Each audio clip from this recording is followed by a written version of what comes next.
Good afternoon, everyone. Thank you for coming out on this very hot afternoon for our uh, Fellows Seminar. Today, we're going to discuss a paper by two of our scholars, Shairee Malhotra and Ankita Dutta, on between rhetoric and strategy, analyzing evolving European approaches towards China. You can find this paper on our website, but today we are having a discussion around it. The panel will explore the ways in which, and we have a panel of two persons. We have Himani Pant from the Indian Council of World Affairs, and we have Shusha Anna Ferenczi, affiliated scholar, Department of Political Science in Vrije University, Brussels, and who's also the adjunct assistant professor at the National Donghua University at Hualien. And Shusha will join us through Zoom. Himani will speak from here. And I think the relations between European Union and China are of great interest. Recently, Xi Jinping was visiting Europe. And the thing is that Europe forms a very important part of Chinese strategy, because the whole, in my view, actually, I think this whole Belt and Road Initiative, particularly the land part of it, is really oriented towards crunching Eurasia. The Chinese want the kind of relationship with Europe that Europe had with the United States, meaning transatlantic relationship generated prosperity for both Western Europe and for United States. So the Chinese see it in a similar way, that if they could develop this relationship with Europe, particularly Western Europe, because Western Europe would be the destination of their increasingly higher quality products. The low quality products can go anywhere, but Western Europe, if Huawei is going to design a phone to compete with iPhone, the big market is Western Europe. And of course, geopolitically, they have problems with the United States. So that's a kind of a tension there. And so Xi Jinping was there to somehow dampen the European ardor for United States, because that has had a big shift after the Ukraine war. And also to boost EU-China relationship, and also to avert a trade war. Because now the big challenge for Europe, because Europe in 2019 had spoken of China as a partner, an economic competitor, and a systemic rival. And this economic competitor stuff is coming through as China surges with its electric vehicles production. And China is able to utilize the manner in which it has played relations with Europe. It developed what is called the CEE, the 17+1 grouping, which hasn't worked too well, but it still has important friends in Hungary, Serbia, and Hungary in particular is where the BYD is making its car plant and a big battery plant. The CATL is making the battery plant. So this is and the Europeans are concerned that the Chinese are undercutting their automobile industry. So this is the complex kind of a scenario. The whole situation is playing out in this. And Mr. Xi was there in Europe to try and keep China standing going, because right now China is facing a huge amount of pressure from the United States, a huge amount of pressure. The possibility, even as its exports and its technology is surging, it is facing very organized and sustained resistance. So I think what we'll do is that we will have our two writers speak on this. We'll begin with Ankita Dutta, who's an assistant professor at the Center for European Studies in JNU, and will be followed by Shairee Malhotra, who's an associate fellow Europe here in ORF. And so that will take us to about 335, it'll take us to, no, it will take us to about 340, it'll take us to about 340, and then we'll begin with the panelists. So, Ankita. Thank you, Dr. Joshi, for this, for setting the stage for today's discussion, and also for giving us this platform to present our work. At the outset, I would just like to say that the study kind of provides a starting point for a further research into differences that have emerged in the various China policies or China-specific policies that EU member states and EU have, evolved over the period of time. So this is a kind of a mapping exercise which provides a very preliminary picture of how the outlook towards Beijing is changing.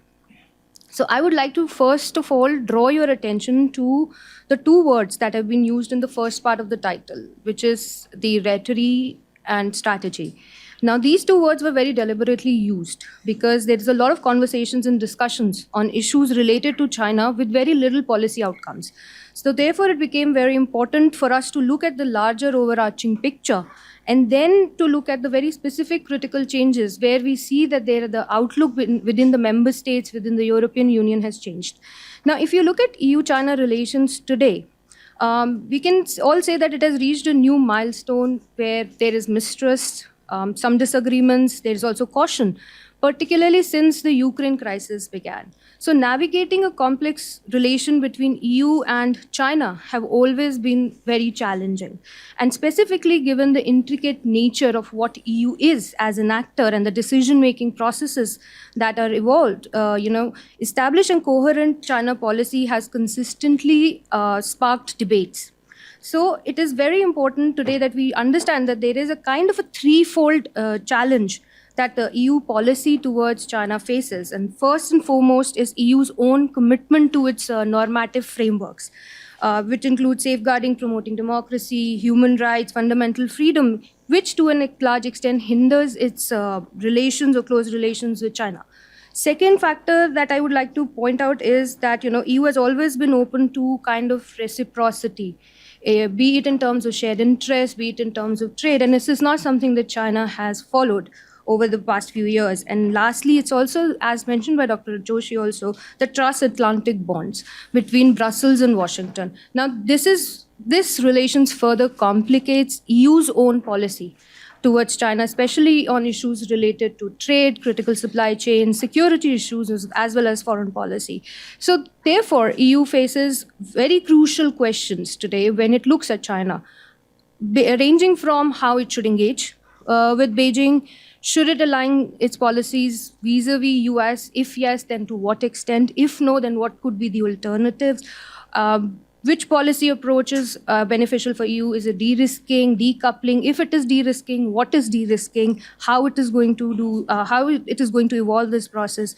So it became very crucial for us to analyze the place of China in EU's as well as its member state strategic documents, and to provide a kind of a brief overview of relations between them.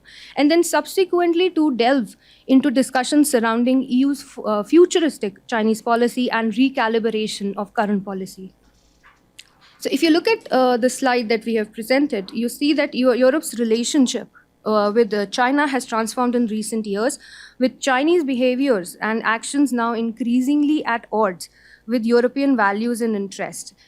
But, given China's status as a very critical trade partner for many European countries, striking balance between economic interest on one hand and security risks on the other hand is a common thread that underpins most of the country-specific approaches to China, with many taking their cue from and being embedded within the larger European Union frameworks. So several factors have actually transformed Europe's relation with China in the recent years. Some of them are being mentioned on the slide, ranging from human rights violation, crackdowns in Hong Kong, weaponization of supply chains during pandemic, economic coercion against Lithuania, lack of reciprocity in trade, espionage, aggression in South China Sea, tensions in Taiwan Strait are some of the factors that have actually put China at odds with Europe per se. And at the same time, European Union's own trade deficit with China has increased to 400 billion euros in 2022. Its CIA is still pending ratification. The bilateral summits have also failed to accomplish much, with last summit, I think, ending without a joint statement. So what Joseph Borrell said in 2022, that EU-China dialogue is nothing but a dialogue of death, is something that becomes very potent today. Similarly, but if we have to look at when does the problem or when does this outlook change, we can move back to 2019 when European Union came out with its own outlook on China. Within this, EU used three very critical characterizations of China as partner, economic competitor, and systemic rival. And in the years since, EU has tried to kind of delicately balance between partnering with China on global issues, including climate change, etc., while demanding trade reciprocity, pushing back against coercion, recognizing China's attempt to promote alternative governance models, etc. Further, in March 2023, European Commission President Ursula von der Leyen had described China, and I quote, most repressive at home and more assertive abroad, while emphasizing the fact that China gets what it wants from smaller countries through deliberate attempt of using dependencies and economic leverages. So the debate in Brussels today have evolved around this issue of de-risking. And this de-risking involves reducing critical dependencies on China in areas such as raw materials, minerals, critical industries, etc., by diversifying its partners as well as sources of supply while building more resilient supply chains. So to this end, EU has developed a range of mechanisms, tools and initiatives, including anti-coercion methods, critical raw material acts, EU CHIPS Act, inbound and outbound screening of sensitive technologies, investments, and strategic infrastructure.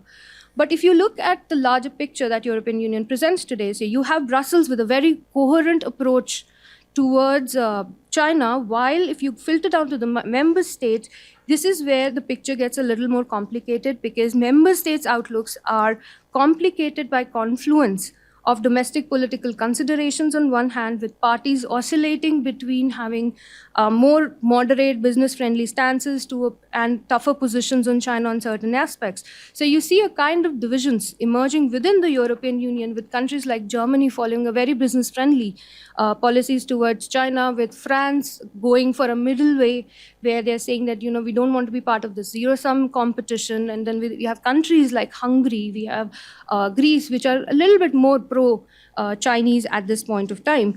But even if you look at governments who are more or less willing to come on board, it is the business part that drives the China policy, because businesses which are entwined in Chinese markets today may actually prove to be more elusive to adaptation of the new policies. Shairee. Thank you, Ankita. So moving on from what Ankita said, in this paper, we've analyzed the China strategies of 11 European countries that have either released China-specific strategies or have China elements embedded in their overall security strategies, plus 2 outliers. So in the report, of course, we do go section by section on each country. But in the interest of time here, we won't go through each country here. Instead, as you can see in the presentation on the screen, we've highlighted some key trends. Now, what are these 3 trends? Well, most EU member states do follow the EU 3-pronged characterization of China, which is labeling it a partner, competitor, and a systemic rival.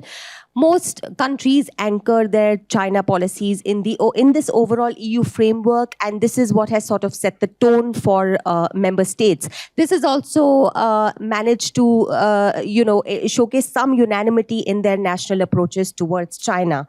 The second trend is that of de-risking, which Ankita already mentioned. This is what the debate in Brussels is currently centered around.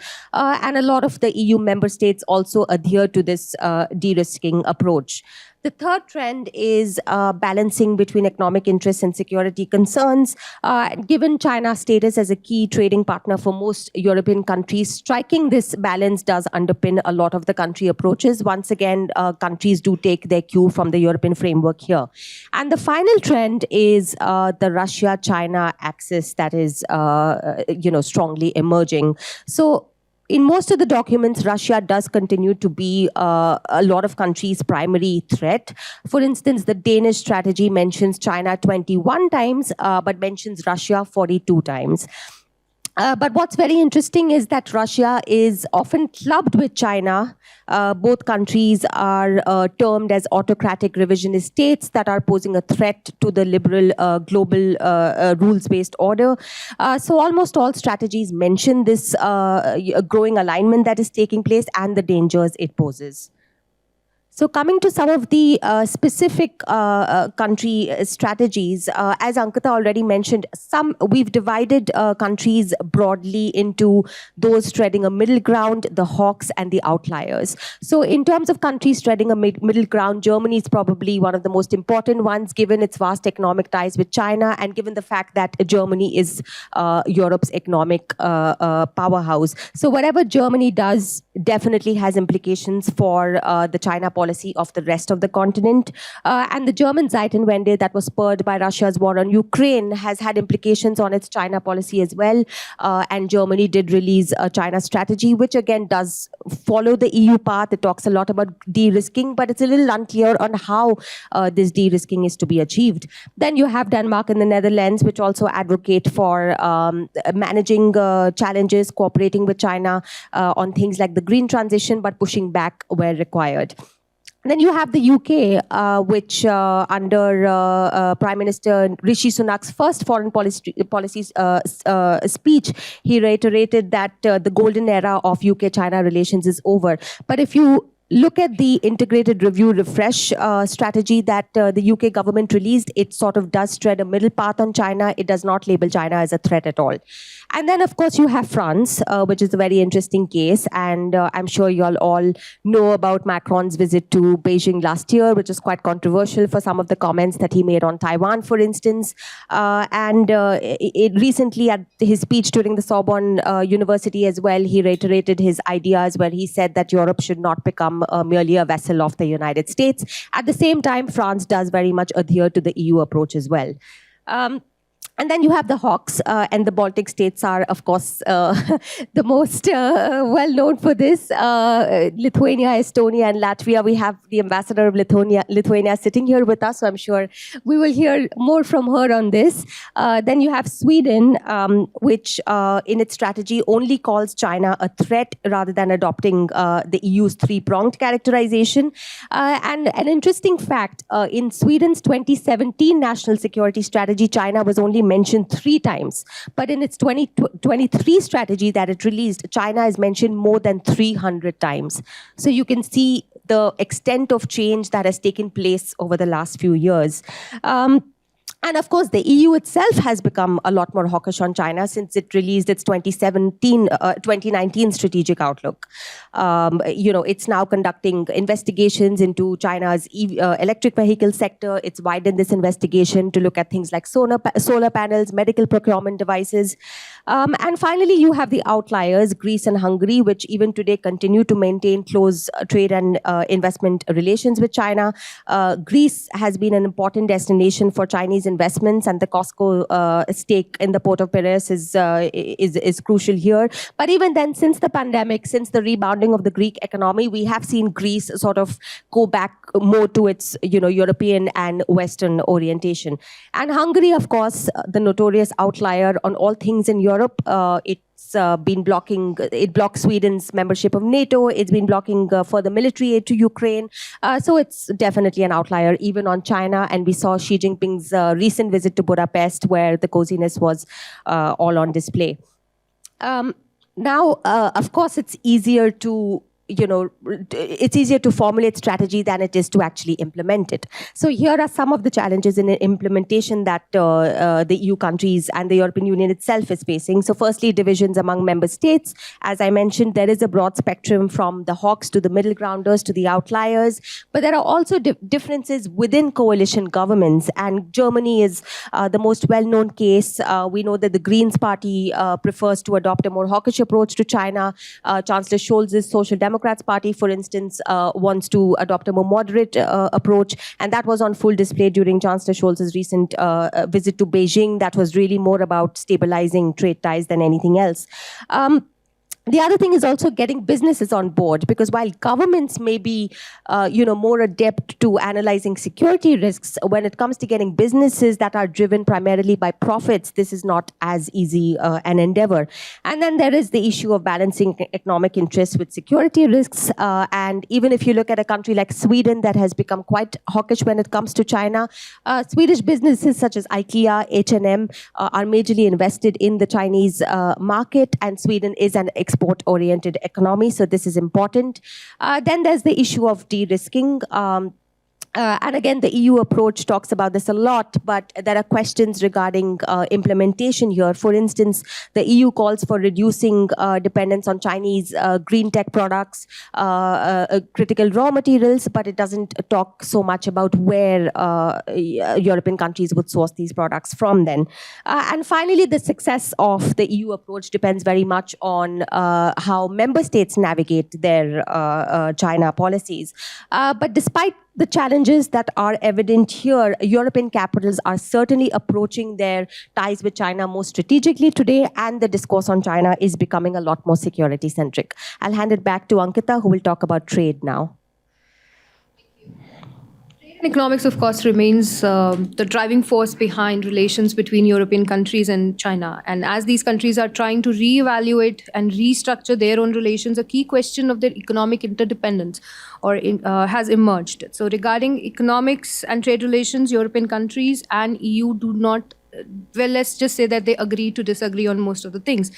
Because why I say this is, consider von der Leyen's March 2023 speech when she addresses that Europe needs to de-risk its economy from China. But if you look at the trade figures of some of these countries in the past few years, they reveal a very different story, because over the past few years, their trade with China has increased irrespective of the policies that they have adopted on Beijing, or the issues that they have raised of equitable market access or practices used by Chinese companies. Even the recent developments, however, there have been some recent developments at the EU level, such as adopting of foreign investment screening mechanisms or foreign subsidy regulations, anti-coercion methods, which points towards a recognition of the need for a level playing field. And these are not just on the paper, because as Shairee mentioned, EU Commission in October 2023 did actually launch an anti-subsidy investigation into EVs that were being imported from China by the EU member states. So additionally, there is another factor that is also responsible at this point of time for a bit more of recalibration, is the idea that European Union might actually get caught between the standoff between US and China over trade issues. Of course, there has been pressures from United States on certain countries to follow and uphold, for example, its chips export ban regime against China. And countries like Netherlands have adopted these policies. However, this position has not been endorsed. So we do see a kind of rebalancing of trade ties, not only with China at this point of time, but also kind of having a different kind of conversations with the United States as well. So these trends, basically, when you look at specifically at China, are highlighting a contradictory approaches that are being adopted at the EU level and at the member state level. So while many EU countries have highlighted the needs and the concerns related to their over-dependence on China and the emerging risk from such dependencies, they have also acknowledged that China remains, at the end of the day, a very critical trade partner for them.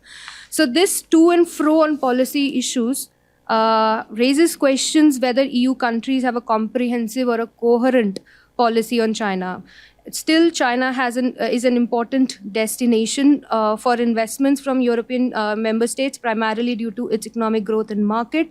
Cooperation and business with China is also becoming increasingly conditional and scrutinized. Still, trade and investment remains a very dominant agenda on the European countries' portfolios, which of course need a bit more clarity as they kind of refigure their own trade relations with China, and also as they try to kind of evolve their own de-risking strategies. Shairee.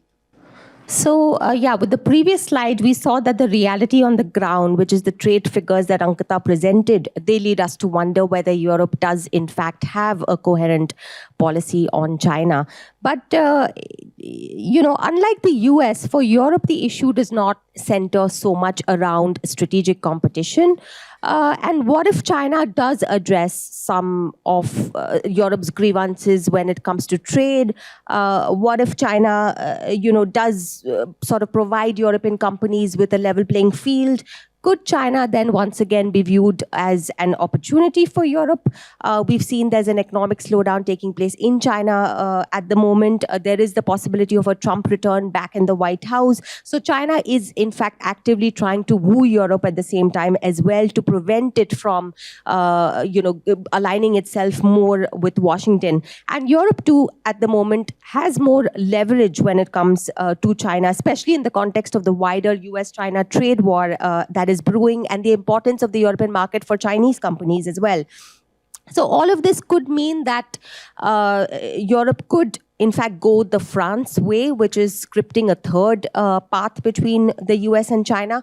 And I just want to give a disclaimer here that we did write this paper, at the end of last year, the beginning of this year. So there is a lot of activity that has happened in this area since then. I already mentioned the EU's anti-subsidies probe that has been widened. A lot has happened in US-China trade relations since then. We saw most recently the Biden administration has slapped all these extreme tariffs on China and all sorts of products. So it will be interesting to see how much pressure the US puts on China to follow suit. It'll be also interesting to see how Europe positions itself in this wider US-China strategic rivalry that is evolving. And also other developments have taken place since then. Italy's BRI exit, for instance. I already mentioned Chancellor Scholz's visit to Beijing. We saw Xi Jinping visiting Europe as well very recently. So this is a very fluid and dynamic area of study. There's a lot happening, and Europe's China policy is an evolving, ongoing process. So just coming to my final slide, well, what about Uncle Sam then? In other words, till what extent will Europe converge with the US on China? Well, we think that with the exception of the Baltics, European countries don't favor an overtly confrontational approach towards China. Europe's goals of achieving strategic autonomy very much relate as much to dependence on the US as they do to dependence on China. So perhaps Europe moving forward would tread a balancing act between the US and China rather than wholly aligning with the US. Because if you think about it, Europe has its own tensions with China today through the Inflation Reduction Act, the American tariffs on European aluminum and steel. And of course, the outcome of the US elections will play a role. And you could see an expansion of all of these tensions under the Trump administration. But a lot would also depend on how this whole endeavor for Europe to become self-reliant in security, how that plays out, how successful Europe could be in that regard. Because as long as Europe continues to depend on the United States for its basic and most immediate security needs, this will constrain its space to carve out an autonomous European policy towards China. Finally, Europe's China policy going ahead, I think, would also depend on how much importance Europe attaches to values. For instance, how predominant will the systemic rival element of its China strategy, how much traction that element would get, and how concerned Europe would be about China's actions with the rest of the globe as well. The sort of stuff China does in Russia, in Asia, for instance. How much would that impact European policy going forward? I'll stop there and looking forward to the comments from our discussants. Thank you. Shairee and Ankita, I think you laid out your arguments in a very balanced manner. And I think now we'll get on with our two discussants. And so first we'll start with Himani. Himani, you have 10 minutes. Okay. Thank you, sir. At the outset, I would like to thank ORF for inviting me to be part of this very important discussion. And I would like to compliment the two authors for providing a very good preliminary study, as Ankita said in the beginning. It's actually very important that you have, taken in detail, whatever the limited space in terms of writing was 11 countries, because we tend to usually look at China's policy within the ambit of European Union or some bigger players within the European Union. So it's interesting, and I must compliment you for taking into account other countries, be it others who are closer to China, or countries like France and Germany who are trying to find a middle ground. So I think it is a very good primer, so to say, for anyone who's trying to study, because it is a very dynamic times that we are living in. Things are going to happen on an everyday basis. So once you have this study with you, you can actually, just take into account any visit or any statement or any communication that comes on an EU level or on an individual member state level. So moving on to my comments to this paper, I would actually go a decade back. 2019 is the beginning point for Shairee and Ankita's paper.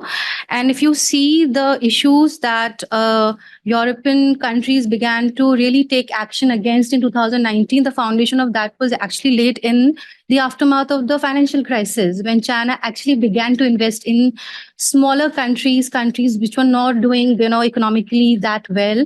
And it was a time for China to really foray into Europe without actually being questioned for its intentions. You had the 2003 strategic partnership, you have the 2006 communication, greater responsibilities, and a lot of bonhomie between the two sides.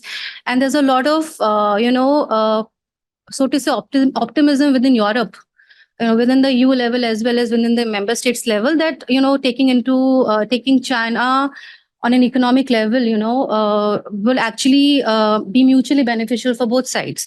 So this is the time when China actually, forays into European markets and does what it does best. It takes over a lot of market.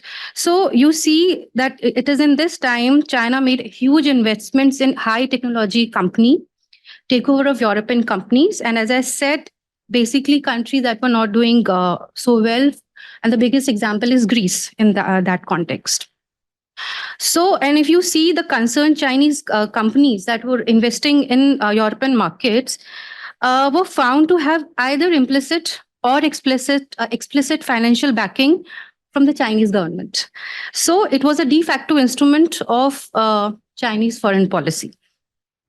So the Chinese strategy, if I were to sum it up, was to invest in smaller deals, not just going into bigger, all these much talked about deals, but actually going into smaller deals that gave them access to key technologies at that time.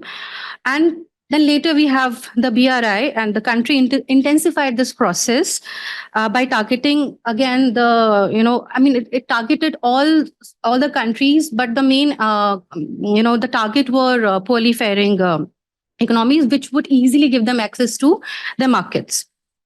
So in this context, you also see the 17+1 initiative, which was seen as a means to extend its influence in Europe through BRI projects, which cater to infrastructural finance. So now, fast forward to 2019. In between, it's not that Chinese companies had not raised suspicion within Europe, but it was, 2014, 15. If you look at news, there's still some talk of, that the intentions of China is not, so there are questions being raised. But in 2019, when you see Italy being associated with the BRI project, and EU, which is also the beginning point of Shairee and Ankita's paper, 2019, when EU actually comes out with a strategy. So, EU formulated a new EU-China strategy outlook, which stated that China is a cooperation and a negotiating partner with whom the EU needs to find a balance of interest. So this policy was in this background, and you see the talk that we have, of there being no cohesion between the European Union member states and in general about China. It is actually, this is the time when all this confusion about how to deal with China is beginning to take place.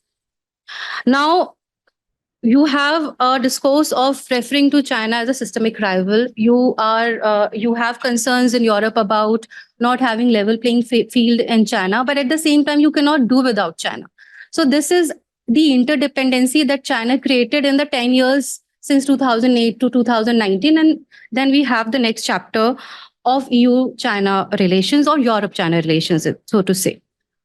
So while there have the concerns about, lack of transparency unfair market access, dumping of goods, lack of protection, IPR, so many issues were raised.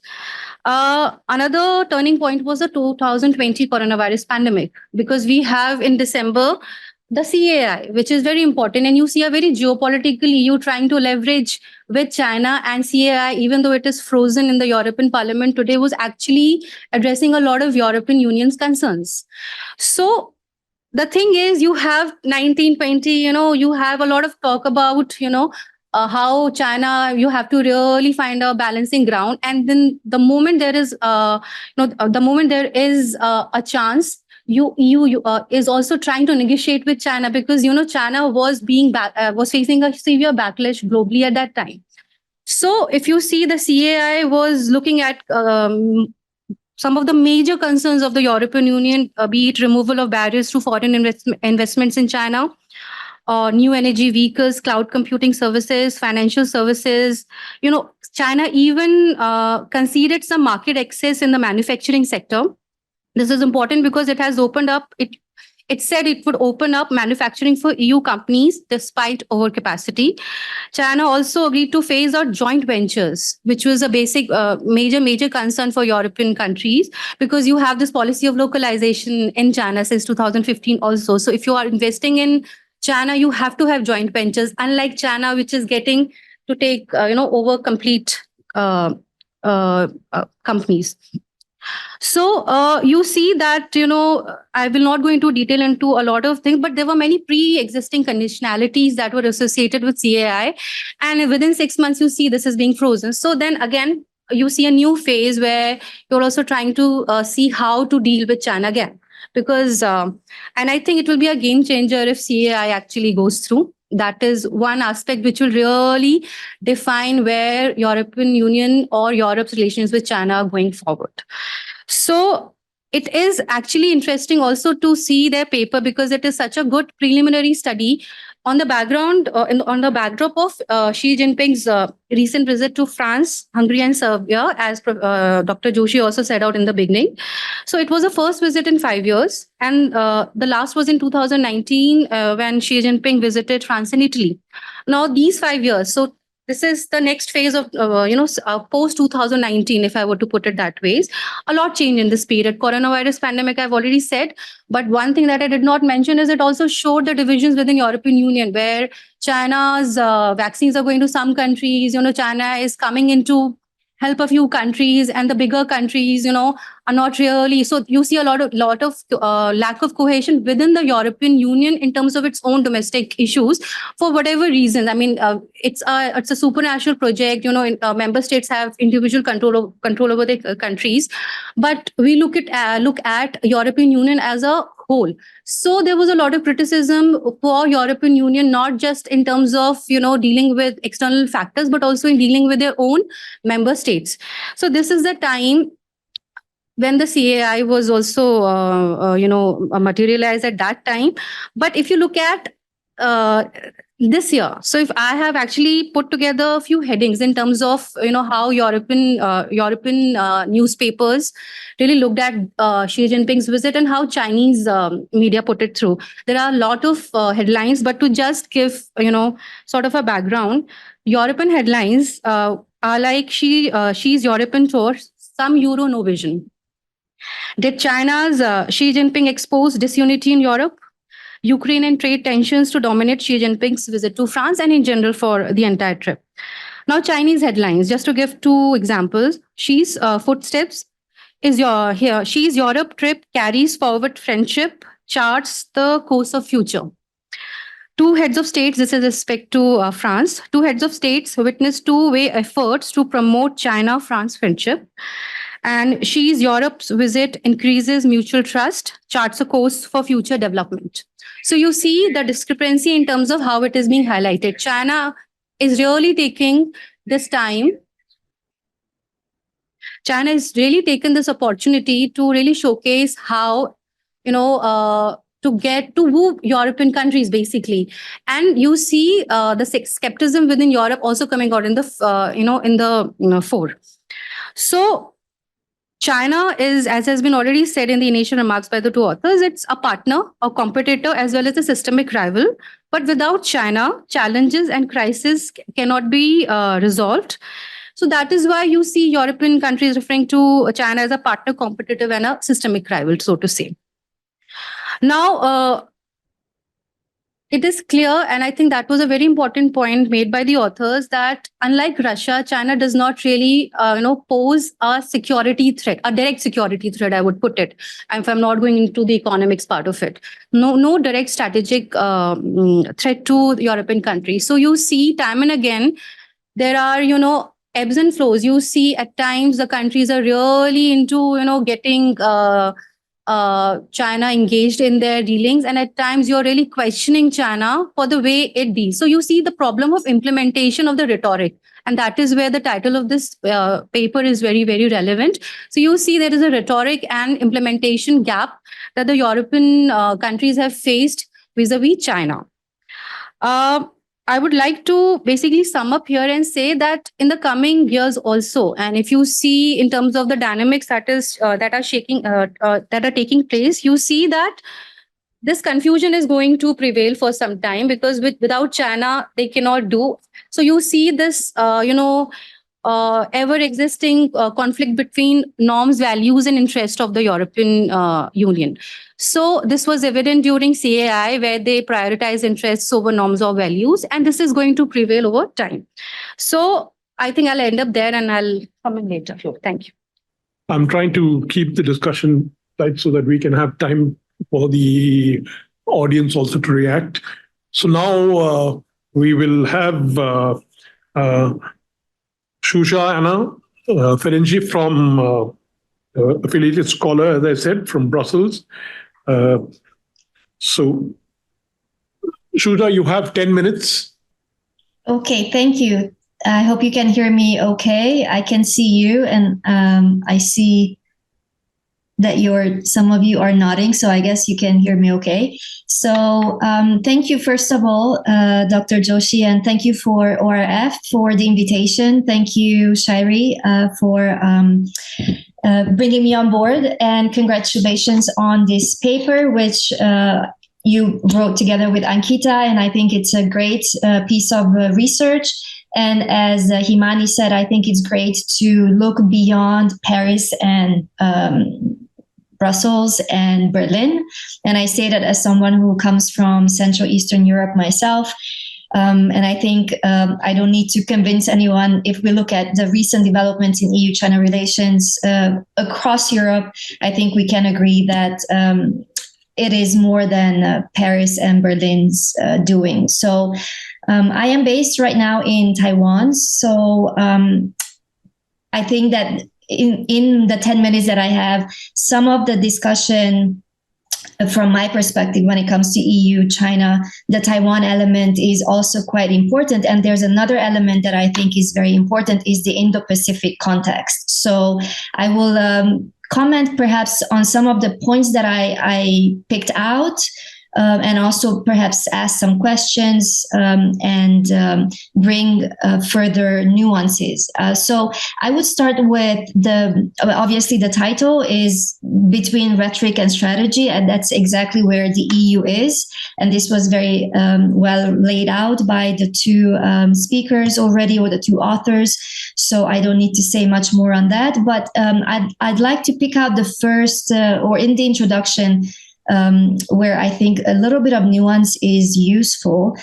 So it says, and I agree with the sentence, that Europe's relationship with China has transformed, with Chinese behavior and actions increasingly at odds with European values and interests. Now, in itself, this sentence is not incorrect, but I feel like it is incomplete. So this angle of looking at EU-China relationship, I find it reduces this relationship to suggesting that it is because Europe has an issue with China not following European values and interests, that there is a problem in this relationship, whereas we can, I guess, all agree in this room that the problem is much bigger than that. And also when we come to European values I mean, that is a whole different conversation, perhaps, that goes beyond the scope of today's seminar. But what I have an issue is really that it is China being increasingly at odds with its own international commitments and obligations that it has committed to pursue. So it's not doing what Europe tells China what to do, and then because China is not delivering, we have an issue. It is because China is behaving increasingly at odds with its own commitments, and the assertiveness that comes out of China, it threatens not only European interests but regional peace and security. It undermines international law, international trade, and therefore it actually undermines global security and peace and trade. So just adding that on in that context, I think is important in order to give it a more complete approach. Then, of course, I agree that there is a shift in narrative. And just like Himani said, exactly, that's my point in terms of going back towards 2008-9 and the implications of the global financial crisis on China's approach vis-a-vis Europe. So I would go back earlier, exactly, not just 2019. And in fact, the 2019 strategic outlook actually needs to be read together with the 2016 piece of paper that the EU put out on China, the elements for a new EU strategy on China, because it is already in 2016 that the language has started to shift.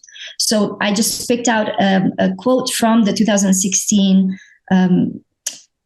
strategy, which says that China's authoritarian response to domestic dissent is undermining efforts to establish the rule of law and to put the rights of the individual on a sounder footing, end of quote. So you see, this is in 2016. The EU uses this term of China being having an authoritarian response, which obviously after 2019 and since then has increasingly strengthened.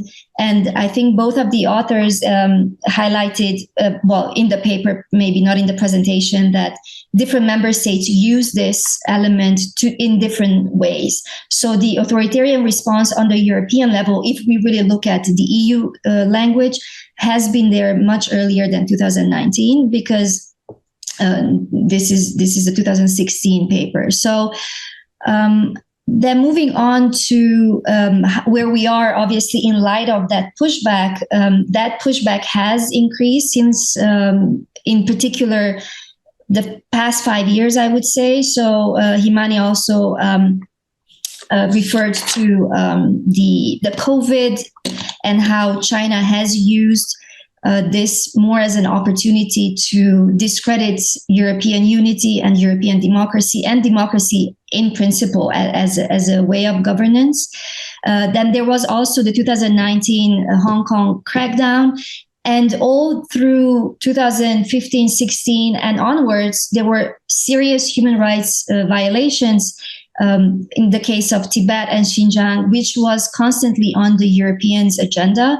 Perhaps, obviously, the good question is, to what extent was it effective that Europe would raise these issues? But to put all these factors, to list them all, is important to understand what has pushed the European language in this direction. So this is the state of affairs in 2024. And then I would add on another layer to this conversation, which is the Indo-Pacific turn that the EU has embraced in the past few years, in particular since 2021, when it adopted its own Indo-Pacific strategy. And I think this is an important layer that doesn't really get a lot of attention in the study. I mean, obviously, I understand that this study is about EU-China, but I think it's unavoidable that we look at this context of the EU's turn towards the Indo-Pacific as the context that shapes the EU's approach to China, if that makes sense. So I would give a little more weight to that, because if we look at the individual member states' approach and shifting approach to China, the Indo-Pacific is often, or in all cases, very important. So I will not look at the individual countries, but let me just pick out a few and to support my own argument of why the Indo-Pacific element is important. And I would like to obviously link here the Czech and the Lithuania example, two countries that perhaps have their own Indo-Pacific strategy, but perhaps it is surprising to many why these two countries would have their own Indo-Pacific strategy as opposed to just embracing the EU's approach. So if we look at the Czech Republic, the Czech Republic actually has its own Indo-Pacific envoy, who used to be actually the Czech Republic's former ambassador to China, if I'm correct. And in the Czech Republic's case, as well as in Lithuania's case, the Indo-Pacific plays a role in arguing why, for these two countries, turning away from a partner that they can no longer trust towards another partner, which is in this case Taiwan, makes sense, but it only makes sense in the context of embracing the EU's policy towards China and the Indo-Pacific. So in particular, in Lithuania's case, the clear language was when the country decided to leave the 17+1 framework, was that Lithuania wants to move forward in a 27+1 framework as opposed to the 17+1 framework. And if we look at the Indo-Pacific strategy of Vilnius, then I think the language is very clear on, I'm just looking at my own quotes here, that Lithuania is using its own experience of having been a victim of Chinese coercion, but also having had the capacity to push back against that as an example that stands out for its way of dealing with China. And it says in this Indo-Pacific strategy that they can share lessons learned in resisting pressure with countries in the Indo-Pacific and beyond. Also because Lithuania, and quote, can contribute to helping resist economic, political, and diplomatic coercion and hybrid attacks by aggressor states against societies and institutions of its partner countries, end of quote. So in this same context, Lithuania brings in Taiwan as a like-minded democracy and an important economic and technological partner in the region. That's the quote. That's the perception of Taiwan. And again, it's important to bring this element in because it is not to be seen as an alternative to China, but to justify and to explain why it is important for Lithuania to make this switch. And in the case of the Czech Republic, not that there is a competition between Czechia and Lithuania on who is Taiwan's better friend in Europe, because that's something that previously the Czech lower house speaker was in Taiwan, and she made this statement that Czechia is Taiwan's best friend in Europe.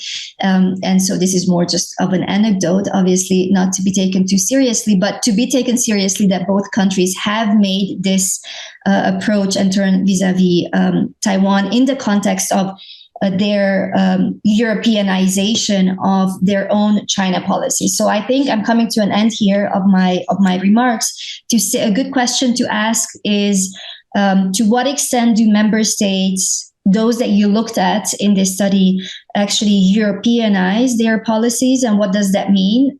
Whether they pursue more the European interest, and whether they perceive that the pursuit of a European interest actually helps their national interest, which often in the case of Berlin or Germany is not, doesn't seem to be the case, because Berlin has been pushing more what it seems to be German interest at the expense of European interest.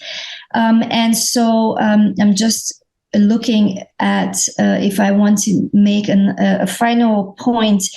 So I'm not going to comment on any other countries, but I think another, and really this is the final point, is I thought it was very interesting how both Shairee and Ankita, you you perhaps had a tendency, or perhaps this is my reading of it, but you can maybe correct me if I didn't perceive this right.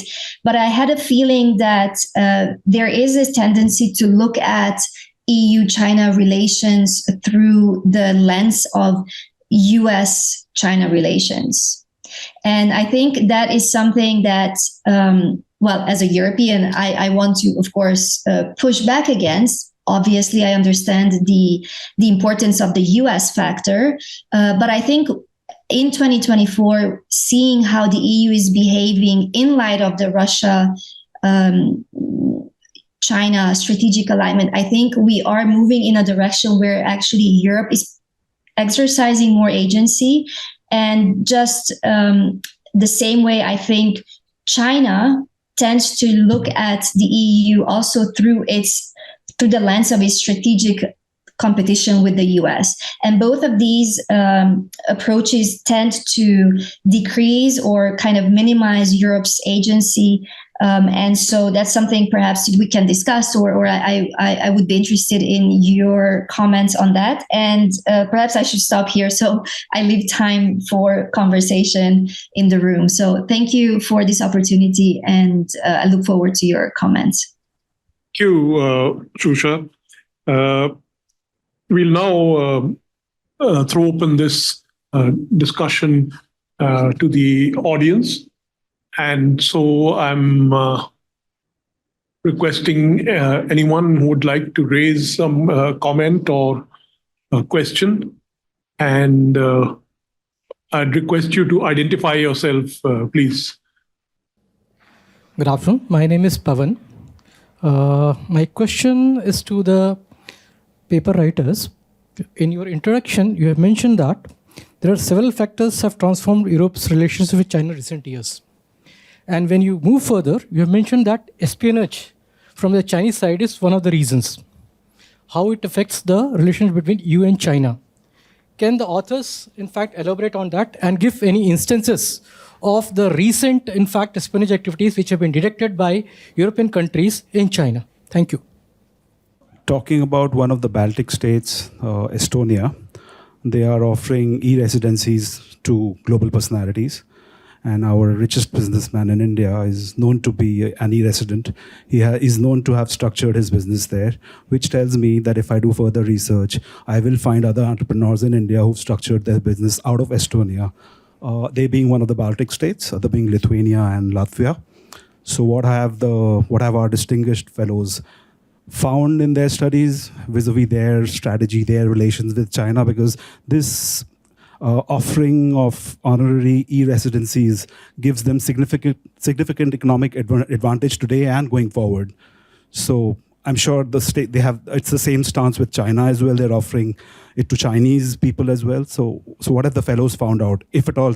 I mean, they found out something in their research.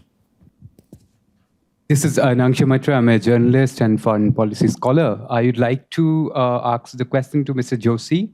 Is that what would be the Europe's perception about INSTC as an alternative to BRI? So the question about the espionage, I mean, that has been a factor since several years. In fact, if you go back to some of the Confucius institutes that China has in Europe, a lot of them shut down. I know the ones in Brussels, for example, shut down when I was working there because there were instances of Chinese spies in there. And most recent instances, I think there was a British, somebody working in the British Parliament who was found to be spying for China. There have been, in fact, all sorts of instances. If you look at this, there are MEPs, members of European Parliament, who found to have, Chinese spies infiltrated in there. So there are a lot of instances. And how this would impact Europe's ties, I mean, I think that's obvious, right? If you have spies, they're obviously trying to get something out of that. So I think any sort of espionage does impact. There are several instances, in fact. Lots and lots of instances are there of espionage and spies in In Italy as well, there were recent instances in Italy as well, very recent, in fact, just in the last 2 months, the Parliamentary Committee of Italy released a report, in fact. So there are a lot of instances, and I think Ankita had one specific thing. There was a very detailed report done by Reuters earlier in April, which actually lists out instances country by country. So maybe you can actually have a look at it, because there have been multiple instances where the espionage has been a very important issue of discussion. And if you just regularly read politico.eu, they have all of this information on there. Yeah. So I think that would be a good outlet to follow if you want to know more about this. So perhaps offer some comments rather than questions, being a bit of an insider to the story, because I was ambassador to China when this happened between Lithuania and China. Well, I first of all like to congratulate the two scholars on an excellent report, which I felt really got into European shoes, and that's a very commendable thing, because we often hear as Europeans there is a lot of magnifying glass effect on, from India, people follow this Europe-China story through magnifying glass and tend to always emphasize that we are terribly disunited, and I tend to always object to that, because I think whatever is there, the strategy itself allows for a lot of flexibility. This three-pillar strategy is already something quite wide, and EU as an animal, you could say, is also a very interesting animal, because it's not properly a state. So it has to allow sovereignty take over, in many ways. For the member states, and also to keep some coherence. So I think this triple strategy really balances very nicely. And thank you for terming us a hoax. I can assure you it's not our own doing, it's China which made it into hoax unintentionally, probably because what we felt was probably that it's the first time that small states really pushed back, because there was a habit probably in Beijing that once you pressurize a smaller entity, you will get an easier result. And I'm sure that they had not pressurized big actors to the extent they had pressurized us. So this was probably unexpected, but that also is in the mind of a sovereign small state which has just regained sovereignty, where you really keep it very precious. You just can't discount on even the small symbols and signals where your sovereignty might be compromised. I'm very grateful to Shusha for the remark on the European values, because that's exactly the case. It's not the European values which were trying to be imposed on China. It's rather the reminder of universal values that we have all subscribed to. But the other thing, I think it's probably useful, to see, because I saw it in the making. The Europeans have understood it's not just China was violating its own commitments, but it was also the fact that, suddenly it became clear that all these practices that China has embarked are very linked. So violations in human rights are not an isolated violation, because it will have an implication to, the business environment, to, business conditions even, Xinjiang and, all the cotton from Xinjiang, and the European companies which are very strict labor standard laws at home were suddenly being pressurized. And, in very often in China, you can't even control your own entity, because that's how the system works. That's where the government controls your company.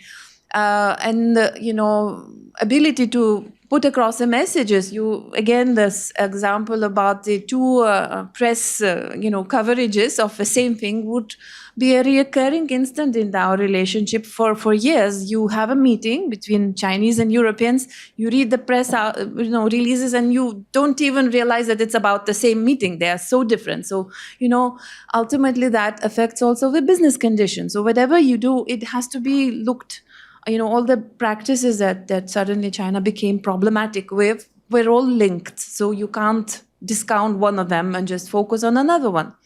But now I would really like to focus and sort of rephrase or probably return the question of what if China complies? That's a very interesting. But what if China actually accommodates some of European concerns in level playing field and so on, especially in level playing field, because CAI, as we used to call it, that comprehensive agreement, which is not ratified, actually addresses, as you have very rightly mentioned, so many concerns and makes China an attractive, place, basically.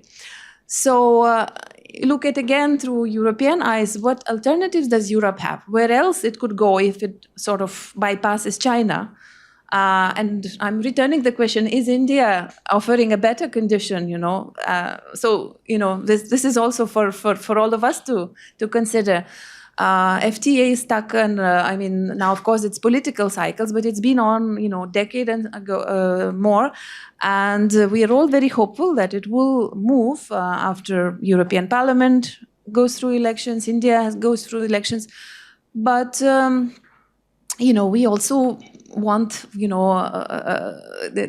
conditions that allow our companies to come in, and because China has created relatively good conditions for European business over the decades. It's illustrated by the fact of numbers of companies.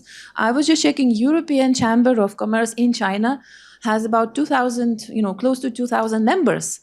European Chamber, which is newly established in India, has 60 members or so. It's just sort of picking up.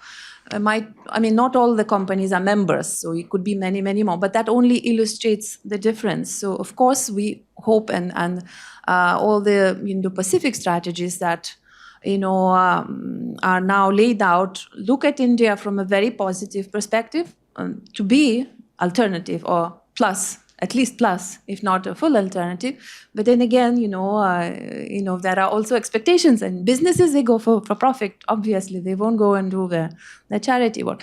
So all in all, I commend the report a lot, and I think it's the first time that European eyes, sort of introspective European regard has been applied to, and it's a very, very good thing, because in China, we used to be quite surprised how little did they try to learn about us and would make mistakes which made us push so back and become hawks, as I said, involuntarily. Thank you.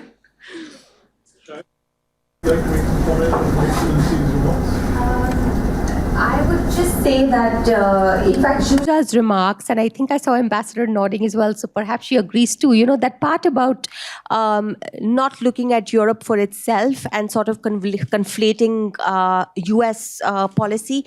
I think as scholars who are passionate about Europe, we very much look at Europe for Europe.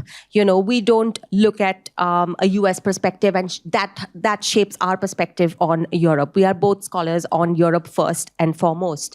But I think it's undeniable that what's happening in the US and some of the turn, and even in the Biden administration, that is impacting how Europe is looking at China as well. That is impacting Europe's options. And that's also impacting India's options, in fact. And as middle powers, both India and the EU, the way we look at it, this is also enhancing opportunities for us. So I think there is a positive way to look at this. The turn that the US has sort of taken, when it comes to things like security and defense, if Trump had not come to power when he did, Europe would today be looking at security and defense in a very different way, because Trump was really the turning point. So I think as much as we want to look at Europe for itself, which we try our best to do, the US angle is important. It's important for India as well. If you look at EU-India ties, for instance, which have really matured in recent years, they are flourishing to some extent. China and US are factors in this too, because what's happening there, the strategic rivalry between the great powers is sort of pushing us, to cooperate more with each other. So I think those are factors that are relevant. Thank you. Shairee's and to both ambassadors and Susanna's point, yes, as Shairee said, we remain scholars of Europe. Our expertise is Europe. But at the end of the day, we have to look at, when we are looking at Europe, transatlanticism creeps in sometime. And specifically on issues related to trade and security, because that is where you see a very overarching presence of United States, not only for Europe, but also for India, as Shairee has mentioned. So I think to some extent, yes, we do agree that sometimes we do tend to move a bit away, but more or less we try to keep our analysis very specifically to Europe. And as far as Indo-Pacific is concerned, I agree with the ambassador as well as Susanna that Indo-Pacific do require a very renewed attention, because Europe is very new to the region. It is only in 2021 that it came out with a policy, and now you have multiple countries coming out with their own very specific policies on Indo-Pacific. So of course it requires, but I thought that this was a bit of an out of ambit for this paper. So maybe that is why a separate paper might actually can look at it. But for this paper, we just looked at the political strategies, the national security strategies of the countries where China was forming a very substantial part. Thank you. Thank you. Of the sample of states which were analyzed in the paper, a set of outliers were identified, namely Greece and of course Hungary, which remain close to China and source a large amount of investment from China, both from state-sponsored entities and private equity entities. Another country not studied here but interesting nonetheless is that of Turkey, which too has had strong investment interest from China. But one important thing which was alluded to in the presentation as well was that most of these economies are significantly distressed. Now, if we examine these countries, they still turn to their traditional partners for assistance during the peak of their trouble. For instance, in the midst of the Eurozone crisis, the bailout of Greece was still significantly pushed forward by Western European countries rather than anyone else. So we can clearly see that for even these outliers, the preferred source of investment has always been Western Europe or OECD countries broadly. In the context of high interest rate environment prevailing across most of OECD countries, there has been some increase in investment from China compared to others. But as the trend of de-risking becomes more mainstream and the regulatory environment in EU becomes more restrictive towards China, is there any chance of China becoming a dominant, sustainable investment partner for any significant number of European countries? Significant investment partner for a lot of your. Yeah, I think the de-risking, it might impact it because Europe is increasingly scrutinizing both inbound and outbound investment. It's looking at reducing investment, especially in critical and strategic sectors that could be weaponized by China in the future. So certainly, I think it will impact how, to what extent China is able to invest in the future in a lot of European countries. That is what de-risking is all about, isn't it? That's what Ankita mentioned the tools and mechanisms that Europe is looking at, that Europe has already put into place. And a lot of them have to do with that, in fact. So, yes. First of all, the European Union countries have to actually come about with the idea of de-risking. So far, you just have the 7 points that was presented by von der Leyen last year in March 2023. So there is a lot of work that needs to go. And first of all, for the countries to also understand that what sectors are the de-risking. They can't just start gung-ho and say, yes, we are de-risking now. So the fact that at the end of the day, like Shairee mentioned, there are steps that are involved. And European Union has started taking the steps. So the policies are now moving beyond papers. Anti-subsidies are there, anti-coercion methods are there. So which are going to impact, and they are going to have a long run. And de-risking is not something that is just going to happen overnight. It's going to take a lot of time. So yes, at the end of the day, substantial changes will be there, but there has to be a timeline for it. So the time is not yet there where we can actually evaluate how far the de-risking can go. Recently, President Macron has thrown a challenge for a debate happening on 9th June or election. So, do you think now this European Union getting disintegrated because of Britain also withdrawn, and this is creating a very uncomfortable situation for European Union itself, and that's why China is taking advantage of it? I don't think the European Union is disintegrating at all. I think it's a very strong entity that is likely to stay. And Brexit has actually strengthened the EU because it in fact shows what happens to countries who want to leave the EU. It is not an easy process, even for a country like the UK, which is quite a substantial country. I don't see the Why EU, Macron has thrown a challenge for a debate? Right. Okay, I think we've come to the end of this, unless Himani or Shusha want to make some point. Well, perhaps just to say that, yes, I appreciate both Shairee's and Ankita's response to the looking at Europe through Europe's lens. And I think what I meant with that is, and I know that you both do that, as I know you both personally, but I think when when a piece of research is driven by a question such as, will the EU follow the US lead on China? So what I'm trying to say that if a research is driven by that question, then everything that we assess from the EU as its own defensive toolbox will be seen as good enough or strong enough compared to the US. And I know you both do your own work very rigorously. So I'm not worried about you not doing that. But I think it's also the balance of how we look at EU-China relations in its own right, as opposed to constantly comparing it to what the US does. And just one last point, I think I forgot earlier, but I because in your conclusion, it feels to me that you maybe suggest that if China delivers, then China could once again be viewed as an opportunity, meaning that if I'm just looking at, if the grievance is lessened, then China could once again be viewed as an opportunity for Europe. And I think perhaps here I am more pessimistic, and I hope that this is not just wishful thinking from my part as a European, but I think there is no return to business as usual with China, because the problems are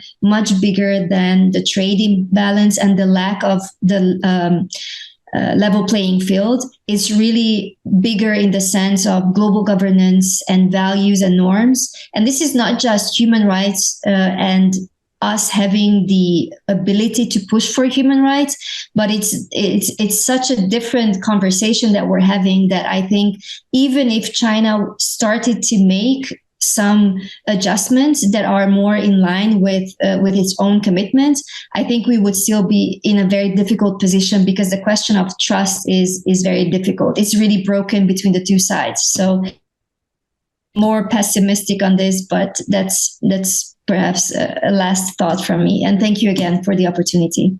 Okay, well, I think we've just about to come to an end on this. And I think you will all agree with me that we had a very interesting discussion with the two speakers laying out their point of view in a very sharp fashion. And we've had some good responses from the audience. I think it's very important to understand what is happening right now is so dynamical, in the sense everything is for example, the Russian invasion of Ukraine spooked the Baltic republics, meaning earlier the Baltic republics were skeptical, but the 17+1 grouping kind of virtually dissolved, meaning, and even countries like Poland and other countries, which the Chinese expected could be their gateway to Western Europe, all that has come into question. That is why, look very carefully, Xi Jinping went precisely to France, he went to Serbia, and he went to Hungary. And he's traveling after 5 years. So there is in China some concern. Of course, this is a very different thing from what Himani was describing. You know, when the Chinese were buying out Syngenta, they bought off Kuka, and they were operating very skillfully. When they were blocked by German laws, federal laws, they started using German states, because the German states had certain rights and developing linkages with them. Buying technology, because the Europeans, I'm afraid, became aware somewhat late, just like the Americans. Meaning till 1919s, the Americans had an official policy of engaging China. See? But in the case of Europe, one can understand, because Europe also profits, makes the European companies do very well there. But now when we look into the future, there are different things happening. And the different things happening, number one is the concept of industrial policy. Now people are saying, can we do what the Chinese are doing? Can we promote certain industries? Can we invest in certain industries? Can this be done? And I'm sure in Europe they are thinking, because in Europe, I think, barring Novo Nordisk, this Danish company that makes the anti-obesity drug, there's no European company which has got a kind of an international presence. the European economy, Europe's weight relative to the global system has come down. And the Europeans have to think about what is to be done. But then, unfortunately, they're stuck in the middle of a war. They have a war on their borders. So it is balancing through, meaning having China on one side. And I think the point on China, also important to understand that the Europeans see the security angle. That is why Europeans are becoming increasingly interested in the Indo-Pacific, which they used to earlier ignore. So Indo-Pacific, Taiwan issue. I mean, even we in India, Taiwan was kind of a distant place. We never thought about it. But today you think about it, and if there is, in fact, a Taiwan war, the global economy will go for a 6. No matter how you look at it, Taiwan, of course, will sink, but so will China. China is not going to survive that just like that. And the Americans are very much there in the periphery. So what I'm saying is that we're in a very dynamical situation, and we hope that our scholars will keep tracking this area into the future. So I'd like to thank you again for being here on this rather warm afternoon, or hot afternoon, I should say, and listening to our scholars here. Thank you very much again. Give me my hand.